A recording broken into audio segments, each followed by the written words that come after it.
Welcome to the latest episode of Five on the Floor on the Five Reasons Sports Network. Thanks for joining us on your favorite podcast app on Apple Podcasts, on Android, Spotify, or the Five Reasons YouTube channel. Make sure you hit subscribe, turn the notifications on. YouTube channel has more than just the Heat. We cover all the South Florida sports there. Also, check out Off the Floor. That's our Discord server. We call it the place for heat, information, conversation, and consternation. You can be there all night long, complaining about what you just saw. Also, we do stage shows there on occasion, access to 10 different channels. This is the most heat anywhere. The link is right here in the description. The benefit of using that link is that you bypass the Apple upcharge. You click on it, pay the $2.99, give it a shot. You can cancel at any time. Also, check out Prize Picks. Use the code 5. Make this NBA season tolerable. Win money. Use the code 5. Get up to 50 to play right away.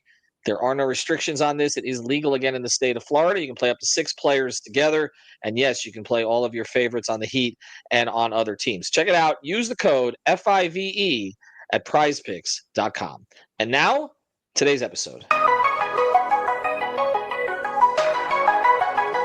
Mercy. Luxurious. Heat Nation. Yeah. Mercy and Lago. Down to Biscayne. Yikes. Five on the floor. Ride for my dogs. Where here's the thing. You can check the score. Hustle hard, couple scars. Wearing bubble frogs. Down to Biscayne. Kept the floor playing. Got it all banned. Y'all seen the block. Stop with one hand. And Pat we trust. Inspire have the guts. We're here to bring the heat. Y'all can hang it up. Welcome to Five on the Floor, a daily insider show on the Miami Heat and the NBA, featuring Ethan Skolnick, Greg Sylvander, Alex Toledo, Brady Hawk, and others from the Five Reasons Sports Network. Also, make sure to subscribe to Off the Floor for the most heat anywhere.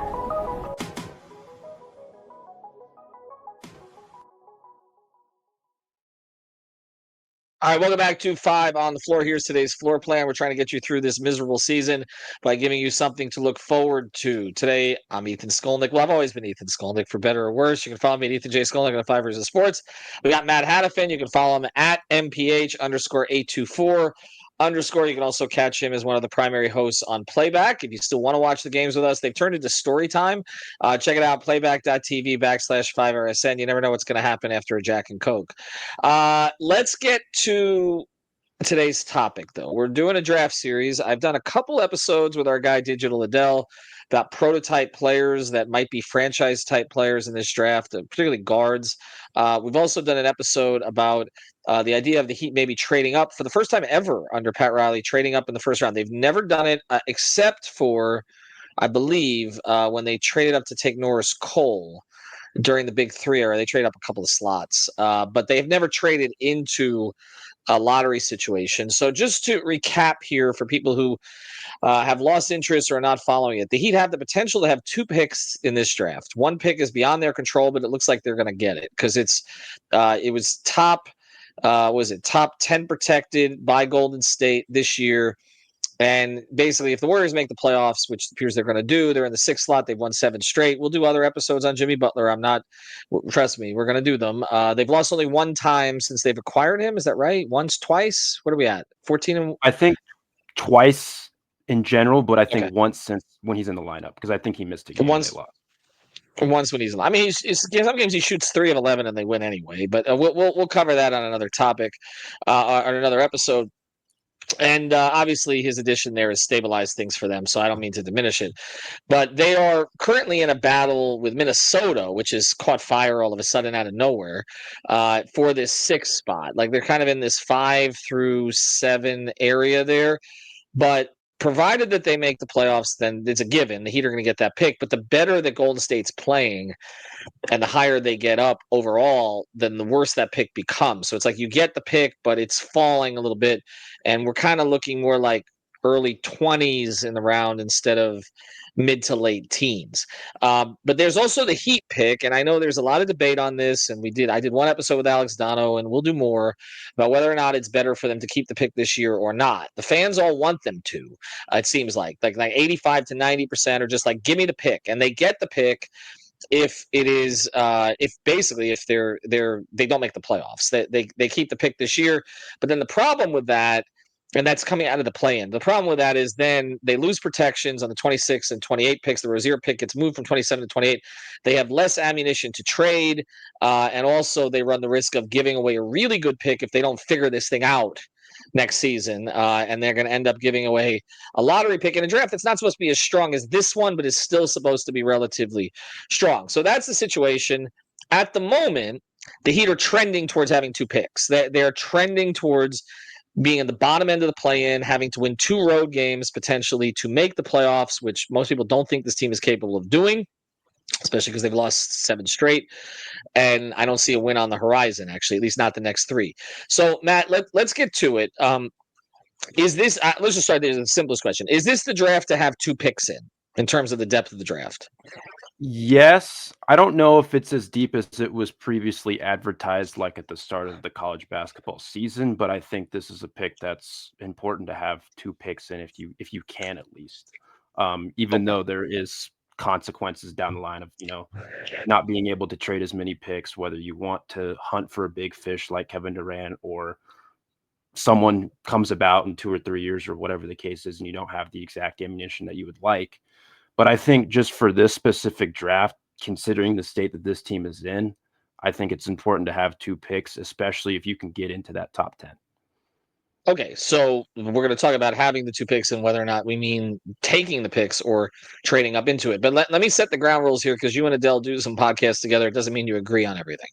Yeah. He's identified, Racy, 5 to 6 franchise-changing players in this draft, or players who could be the leaders in a franchise. And again, just to give people some idea of Adele's credibility, the player he liked most in this last draft was Stephon Castle, who's likely going to be the rookie of the year. So, I mean, he's been right about some things. He's acknowledged some things that he's been wrong about. One player he didn't like in this draft was Dillingham, who struggled for the most part this year. So, I mean, that's where he's at with it. He says 5 to 6 players. We know Cooper Flagg is a prize, provided that he comes out, which is not a guarantee, especially if Charlotte has the number 1 pick. Even though he gets to stay at home, doesn't seem like that would be appealing to him. How many franchise-changing players? Because I think this sets the context of what you do with these picks. How many do you see in this draft? I would say around 5 or 6 too, and just to name them specifically, you're probably looking at like Cooper Flagg, Dylan Harper, Ace Bailey, VJ Edgecombe, Kaspers Yakachonis, and Trey Johnson. And Those you are the can same maybe 6 make as Ben. arguments for Knipple. You can maybe make an argument for Malawat, but like it's mostly those top 6 that I would say are like the quote unquote franchise changing players. And then there's plenty of depth after that like they can impact your franchise, but it may not necessarily be franchise changing players. Like they're a tier below that, but those are kind of the 6 that you're looking at. And I would probably say it's 5 or 6 as well, with Cooper being, the golden goose. Gotcha. Okay, so now let's make some assumptions here. One assumption that we should make is that the Heat will not be able to move up via the lottery because they never have that luck. I know people are doing these what are they doing? The tankathon. Oh, I got it on the first try. The Heat will not get it on the first try. I just saying that. I'm not saying that the league does this against them. They just have no luck. I mean, they've never moved up. The one year that they really wanted to stay where they were, which was 2008, to get Derrick Rose, they moved down to 2. They took Beasley. Randy Funn was never heard from again. And there was all this talk about they could have traded down. In retrospect, they probably should have taken Westbrook, but nobody was really saying take Westbrook at the time, or they should have taken K-Love. But nobody, they worked out K-Love, but nobody was saying take K-Love at the time. Everybody was saying take Beasley. That one got chalked up to history, basically. They've never moved up in other scenarios. When they've had some players drop to them, like Caron Butler at 10 back in 2002, Justice Winslow at 10 in 2015, which at the time was celebrated. People don't remember that. The Heat were actually targeting, I believe, Stanley Johnson in that draft. He didn't fall. He went to the Pistons at 8. Devin Booker, of course, went after Justice went, but there was not a huge outcry at the time for the Heat to take Booker.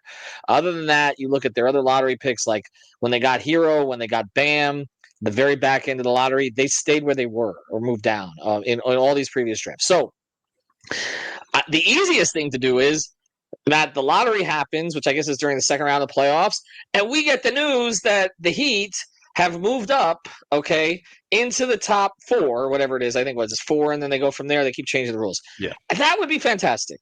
It's not going to happen. So let's just not. I just accept reality, okay? All right. They like their lottery position. No, they don't have anything to do with it. They'll send Zoe again, and we'll have to see sad face Zoe. Okay. I don't. Maybe we should make suggestions about who they should send. Maybe they should send Brady. Okay. But so assuming that doesn't happen, okay, let's say they keep their pick, that they don't do the foolish thing and win two play-in games to get swept by Cleveland. Well, what most people think is the foolish thing. You make a case either way. Let's say they keep their pick, and let's say Golden State's pick is like 22, maybe, and the Heat's pick is say 10. Okay, 10, 11, whatever. The argument is it's going to be very hard to find franchise-changing players at those two picks, right? Yeah. It's also, and I'll ask you this now. Adele and I talked about, okay, what would it take to move into the top six? If there's a consensus top six, like what would you have to trade with those two picks to get up into the top six? So we looked a little bit at what it's taken in the past, and it's been a lot. What would you be willing to give up to get into the top six if you had those two picks and trade both? It would probably have to start with a combination of those two picks, plus like you're probably trading either Jovic or Jaquez or perhaps both. Like you're really gonna have to incentivize it with young players. And like we've talked about it before, they've been due for a consolidation trade with especially with like Highsmith, Robinson will have a partially guaranteed contract next season. Like with Jaquez, Jovic, you go on down the line, Kyle Anderson contract that they tried to trade away at the deadline. Like there's a lot of players fighting for only a certain amount of spots. But I think they would have to, like, that would be like a baseline package. I don't know if you would have to give up like a future first down the line, whether it's like the 2030 pick or whatever becomes eligible at the start of the new league year. So I would probably, I don't know, like I don't think you would give up Ware, but you may have to. I don't think the Heat would do that, but like, that's the question. You would have to give up you? a lot. Would you? Let's say you can get. Oh, okay. Well, let's say Trey Johnson is there at 6, and we don't know who's going to have the 6th pick. We don't know what they're going to need. Yeah. Would you give up 11, 22, and Ware? I would think about it, but probably not. Okay. Because I think there's a world where he would fall past 6. I'd have to make that assumption, though. That's a bold assumption considering there's a 4 spot. But all the way to 11, though. I said, and then you're waiting on. Let's say I'm just throwing 11 out there, but let's say it's 11, and then he falls back. You get information maybe that he might fall past 6, so maybe you're looking to make a trade with 8. You're trying to move up to 11 to 8 to maybe get the player. It still feels to me like these teams are going to ask for Ware because the other issue here is Jovic is extension eligible, right? Yeah. So and that makes it worse. It's coming off a bad year. Right. Yeah, it's a bad year. Right. So that's my thing is I feel like it's going to take Ware on this to be able to get anything like that done, and then aren't you kind of back to square one a little bit again, unless you think that the guy is your next Wade. And by that I don't mean he's going to be, you're going to have a statue in front that doesn't look like him. I mean, like, unless you think like he is a franchise changing player, because again, when the Heat drafted Dwayne, I love the pick. A lot of people love the pick. We watched him in the tournament. He looked like an NBA ready body when he came. He had maturity, all those kind of things. But I mean, nobody thought this. I mean, I went to his first summer league, and it was LeBron's first summer league too in Orlando. Everybody was around LeBron. Like, it was like to get any attention for Dwayne. And Dwayne was supposed to go 9th in the draft in most projections. He was supposed to go to Chicago. The Heat ended up taking him 5, and some people thought that was a bit of a reach. So I again, you don't know who's going to be Dwayne, who's not going to be Dwayne, who's going to be close to Dwayne. But I'm talking about, like, if Trey Johnson is if you think this is a guy who is, I'm just using him as an example, but I could use Edgecombe. If you're talking about a guy who's going to be a 3-time All-Star, right? Let's say it's a guy who's going to have a better career than Andrew Wiggins has had as a comp. Okay. Yeah. And you get the guy at 21 years old. Are you willing to throw in Kelel Ware? I'm going to keep pressing you on this. Are you willing to throw in Kelel Ware to move up the picks? I mean, I would strongly consider it, but I don't know. Like, you'd have to assume that you would be able to get someone of Ware's caliber, either in free agency, whether there's another trade that Mm, comes down the line. There's so much uncertainty. I mean, it's the Heat have had trouble finding centers, backup mhm. centers, let alone centers to play next to Bam for forever. Right, And so there's right. no guarantee that they would be able to find that. Perhaps they would be able to. So again, you would have to be banking on a lot.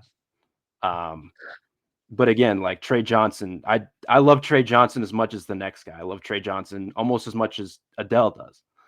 Mm. So it'd be something that I would strongly, strongly consider. But you would have to. I would try to find a way if I was a GM to try to negotiate that down. I know that's not the question you're asking, but Yes, well, it's okay. It's an understandable. And on the other side, I'm going to get to the idea of using the two picks or moving one of them if you end up taking one of them. But I want you to think about this for after the break. This question. In this draft, don't answer it yet. Where would Kelel Ware be drafted? In the draft coming up, not the draft he was drafted, where he was drafted 15th, where the Heat took him 15th, was about where he's supposed to go. People thought maybe a little bit later, but there was not outrage when they took him. It wasn't like, and particularly when they took Bam and Tyler, both players they thought could go later than they went. Both players have ended up, regardless of what's happened lately, far exceeding their draft position. Okay, in terms of what the Heat have gotten out of them. Okay, they both are top 5 picks in their respective drafts. Bam is a top 3 pick in his respective draft. Looking back at it. But I'm curious where you think Ware would go in this draft. Let's say he's coming out this season. Where would he be? All right. We'll come back with the answer to that question, and then also talk about the potential of maybe flipping the second pick and what might be there, because we haven't talked about that a lot. Before we do, I want to mention a great sponsor, the 5 Reasons Sports Network.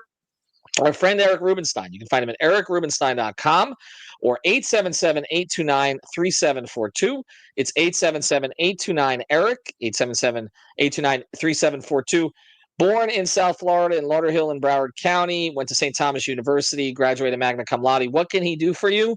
Help you get your money. You have a car accident, this is the first person that you should reach out to. Also, make sure you follow him on Instagram at Attorney Rubenstein. You'll see how Miami this guy is. He's the most Miami for a Miami sports network. So check him out, ericrubenstein.com, your personal injury attorney. Anything that happens in that regard, reach out to Eric right away. Again, the phone number 877-829-3742. All right, let's get back to that question.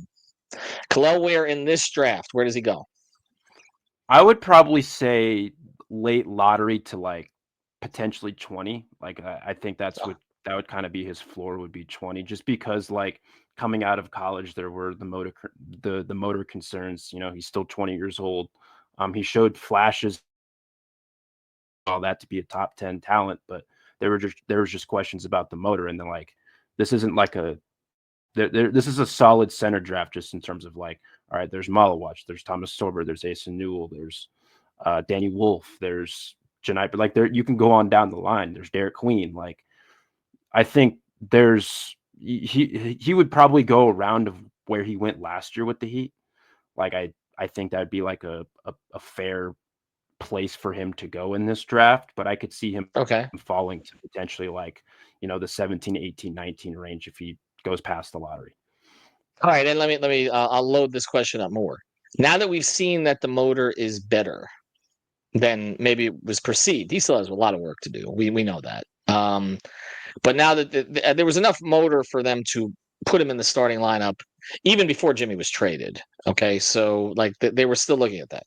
With what GMs have seen now, would you say that he would go a little higher than that Yeah, or lower? Yeah. I think he would go Okay. higher. Okay. So and again, he's still cost controlled. Okay, because he was drafted 15th last year. So essentially, what you're saying then is okay to get 6. What we're considering is trading 11. Put Ware at 14 in this draft, 13 in this draft, right? 11, 13, and 22 to move up and get 6. It's a lot. It's a lot. It's a But lot. I mean, you have to feel you really like the player. Now, if it's Jaquez, and no disrespect to Jaime, Yeah. because I don't. He's not a center. I think we've seen limitations of the upside. I hope that he proves us wrong at this point. I thought he had borderline star potential. We haven't seen anything close to that this season. I don't know if some of it's been roll, some of it's been coming off the groin injury, some of it is just wear and tear. I teams figuring him out, which has been my biggest concern here in terms of the scouting report. But to me, that's okay. You just do it. Okay, you can get a player that can be an impact player. We don't need another rotation player who's quote unquote plug and play. They need stars. Okay, at this point, they need stars. Okay, so if you can get one in the draft who's cost controlled, you do that.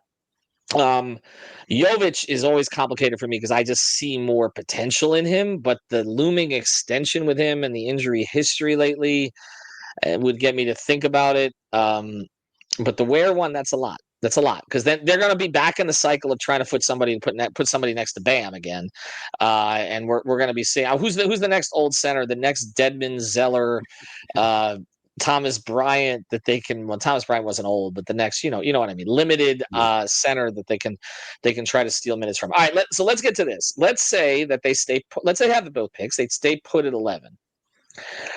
Can you make a case with the depth of this draft, because we haven't talked about this much, that it makes sense for them to keep, say, 22 or whatever pick they get from Golden State? Or would it make more sense to flip that maybe for a future first? If a team really likes a player there, I'm sure it'd probably be protected, or to get somebody else who can help you rather than, I mean, did you see any like real impact potential in the 20s? I guess, are we looking at mostly rotation players, which is what this recent draft produced pretty much top to bottom? You're probably looking at rotation players. Something that I proposed a while back, probably like a month ago in our Discord, in our Off the Floor Discord. Please go subscribe to that if you haven't already. But something I proposed was potentially trading back. Like, let's say you get someone to your point, at 11, and you don't necessarily love how the board falls to you at 22. Like, I would consider trading back and trying to see if you can stack another asset, whether you're getting, 1 or 2 seconds plus you move back 5 spots in the first round, or you're getting, as you mentioned, a future first round pick. Like, you're stacking more assets. You're stacking the deck, because this has been a team that's been so strapped for assets, and we've seen that they really don't value second round picks because they've traded all of them away. But like, I wonder if there'd be like a change in mindset or something. Like, if you can move back a few spots and you can, get more assets, more maneuverability, more flexibility. Like, I wonder if they would do that. And having both first round picks gives you maneuverability depending on how the board falls to you. I think it would be still mostly rotation players though. Like, you're probably in like the Rasheer Fleming, Cam Jones, Janai Broom, like Danny Wolf, Liam McNeely territory, which again, those are all fine players. And I'm not even talking about, like, I'm not even including some of the international guys that are getting buzz. But like, you're in that range of getting a rotation player, whether it's day one or whatever the case is, depending on, the player, the whatever. But I just wonder, like, if there would be a change in mindset just based on like trading back. But I do think, like, if you decide to keep both picks and use it, it is worth it. Like, it's not like there's going to be bad players at 22 that are going to be available to you. It's just, what are they prioritizing? What do they want with Bam, with Tyler, heading into next season? Because again, whatever they have right now, it just isn't working. And there's going to be guys who will be free agents traded, whatever. Well, and Wiggins too. Obviously, you got him under contract. You still have Rozier under contract. You still have Duncan under contract, although that's a partial guarantee. You've got a decision to make on Davion Mitchell, which we're going to address. We're going to use an entire episode to address this thing that Barry, who we love to death. I'm contractually obligated to say that, but I mean it. Threw in his piece today about the possibility of them releasing Davion Mitchell at the end of this season, or right before the end of the season, so that they can essentially stay under the tax, which avoids repeater tax problems, which does have benefits. And they did something like this with Rodney McGruder a few years ago, but they did not trade a second round pick for Rodney McGruder, nor did Rodney McGruder arrive in a trade of their superstar or borderline, so whatever Jimmy was by the end. I think it would be terrible business if they did it. And we're going to talk about it. I think they need to resign Davion. I think they'll get him at a reasonable price, and I think 2-3 years as him as your backup point guard who can spot start, and he is a culture fit.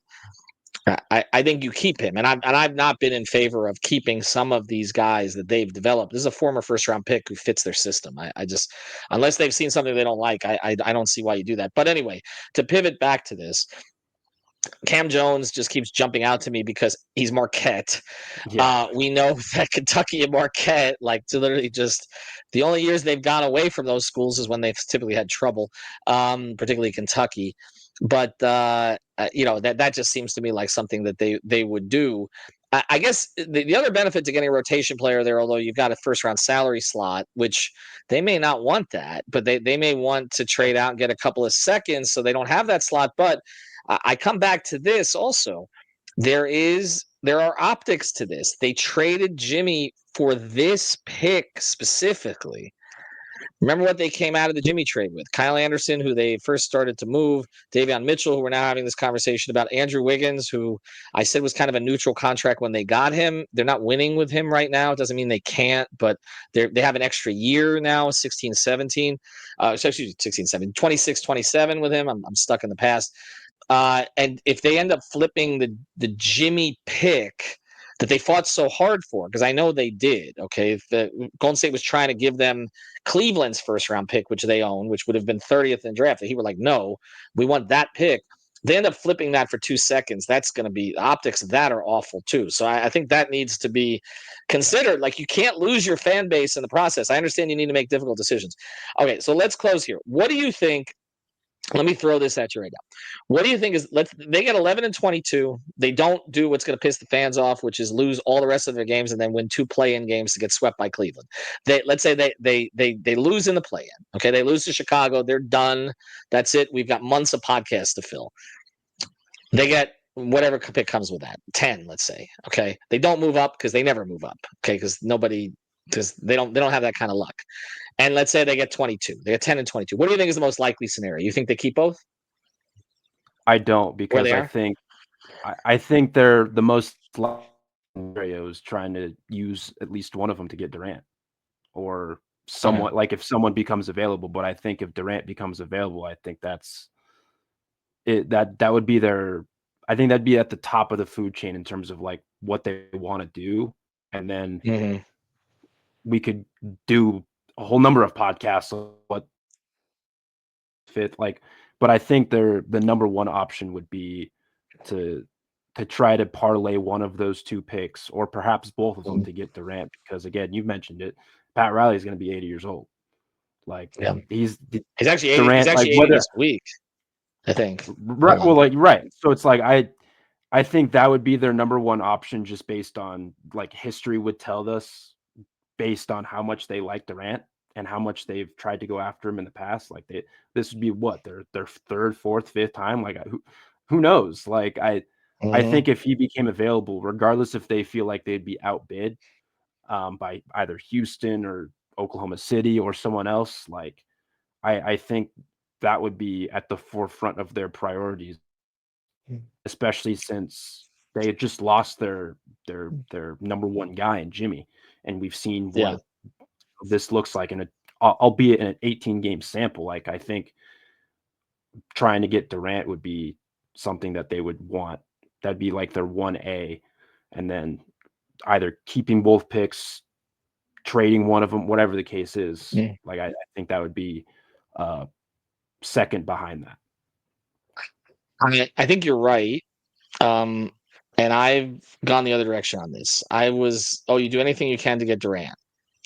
Now that I've seen this team since the trade deadline, I don't think they're Durant away. I Oh, don't. I'm completely in agreement with you. I've talked about that ad Right. nauseum before. I've No, talked.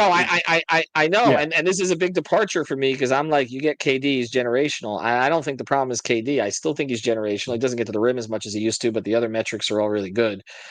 But they're not a Durant. I don't think it's a plug in Durant and you fill in the piece. I just don't. I think they are structurally there need to be a lot of things that change here. They got the hero extension coming up, which is a whole nother podcast that we need to do. I mean, if you're going to commit to Durant, Hero, and Bam as your core, are you winning? I don't know. There's a big question for me at this point. And additionally, this is the other part of this. Durant still want to be here?